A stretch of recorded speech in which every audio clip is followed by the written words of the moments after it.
Nous allons répondre à Darmanin sur l'affaire Liana. Parce que là, franchement, t'as atteint des sommets de foutage de gueule. T'es le ministre de la Justice qui se pointe au JT en mode sauveur de la nation en nous disant qu'ils vont rattraper les 70 000 plaintes de gamins victimes de viol, d'attouchement et de violence avant mi-juillet. Fier comme un pan.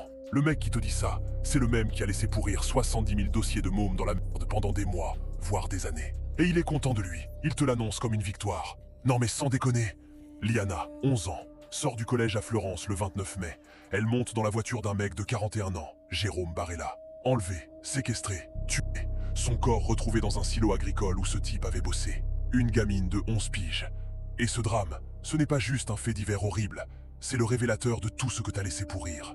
Les procureurs parlent de graves défaillances, de terribles échecs de l'action de l'État et de la justice. Toi-même, tu l'as reconnu. Et ta réponse?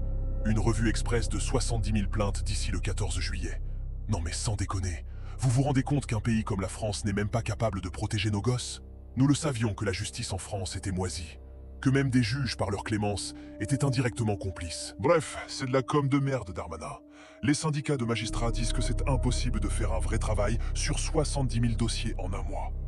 Tu vas les survoler, les classer à la va-vite, et te vanter d'avoir rattrapé. Mais actuellement, des milliers d'autres gamins vivent avec leur trauma, attendent, revivent les coups tous les soirs, et les prédateurs se baladent peut-être encore. 70 000 plaintes, c'est quasi 2 parcs des Princes pleins à craquer de mômes qu'on a abandonnés. 2 stades de gamins, et toi tu joues au manager qui va tout trier avant les congés d'été. Et rappelle-toi ton CV, mon gars. Ministre de l'Intérieur, là où les plaintes arrivent, où la police enquête en premier, où la protection des mineurs se joue, ou se foire. Ministre de la Justice maintenant. Et avant ça, tu touchais déjà au compte public. Tu as eu toutes les manettes. La police, la justice, le fric.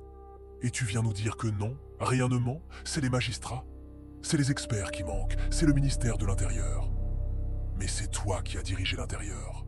C'est toi qui as laissé les flics et la justice se bouffer le nez au lieu de bosser main dans la main. C'est toi qui as laissé les effectifs de la protection de l'enfance et les experts, psychiatres, légistes, dans le rouge. Et maintenant tu fais le chef qui descend sur le terrain en nous faisant croire que tu vas tout régler. Le gouvernement, c'est une terminale qui a rien branlé toute l'année. Macron et sa clique au pouvoir depuis 2017. Des promesses de réforme de la justice à chaque quinquennat. Des plans contre les violences faites aux femmes et aux enfants à l'appel. Et le résultat? Des délais à 6 ans pour un procès pour viol, 8 ans pour un meurtre, des cours d'appel qui traînent des affaires depuis 13, 14, 17 ans.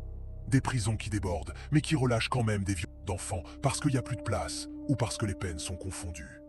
Des services de l'aide sociale à l'enfance qui craquent, des signalements qui s'empilent, des gamins qui tombent entre les mailles. Et toi, tu arrives en juin 2026, et tu découvres qu'il y a 70 000 plaintes d'enfants qui moisissent. T'as redoublé, Darmanin. T'as même pas le BEPC de la gestion publique. T'as le niveau « j'ai glandé tout le quinquennat et je panique avant les vacances ». Le vrai problème de la justice. Et on va le dire cash, parce qu'il n'y a plus de temps pour tourner autour du pot. C'est un système sous-financé, sous-doté en magistrats, en greffiers, en experts. C'est une machine à lenteur administrative qui broie les victimes. C'est une justice qui met des mois à réagir sur des signalements de violence sur mineurs, qui classe sans suite trop facilement, qui n'arrive pas à coordonner police et parquet correctement. C'est des lois qui s'empilent sans moyen derrière. C'est un État qui communique sur tolérance zéro, mais qui laisse les dossiers s'entasser. Et dans l'affaire Liana, on parle déjà de failles dans le suivi du suspect. Ce type avait bossé dans le silo où le corps a été retrouvé. Il y avait peut-être des signaux avant, et le système n'a pas bougé assez vite. 70 000 plaintes en retard. Ce n'est pas un chiffre, c'est 70 000 gamins qui ont eu le courage de parler, ou leurs parents, et qu'on a laissé attendre. C'est des viols qui ne seront jamais jugés correctement. Parce que les preuves s'effacent, les souvenirs s'effacent, les gamins grandissent dans la peur. C'est des prédateurs qui récidivent, parce que personne n'a eu le temps de les coincer vraiment. Et ta solution? C'est un sprint de 5 semaines avant le 14 juillet? Pathétique. C'est du théâtre, du regarder comme je suis impliqué. Sauf que les familles de victimes voient bien que c'est trop peu, trop tard, et surtout trop bidon. Darmanin, t'es le symbole parfait de ce pouvoir. Tu parles fort, tu bouges beaucoup, tu fais des réunions place Vendôme, tu annonces des deadlines impossibles. Et derrière, le système continue de lâcher des gamins comme Liana. T'as eu toutes les clés. T'as tout raté. Et maintenant tu veux qu'on te remercie parce que tu vas bosser cet été? Tu n'as plus ta place au gouvernement, Darmanin. Dégage, arrête de vouloir sauver ta peau.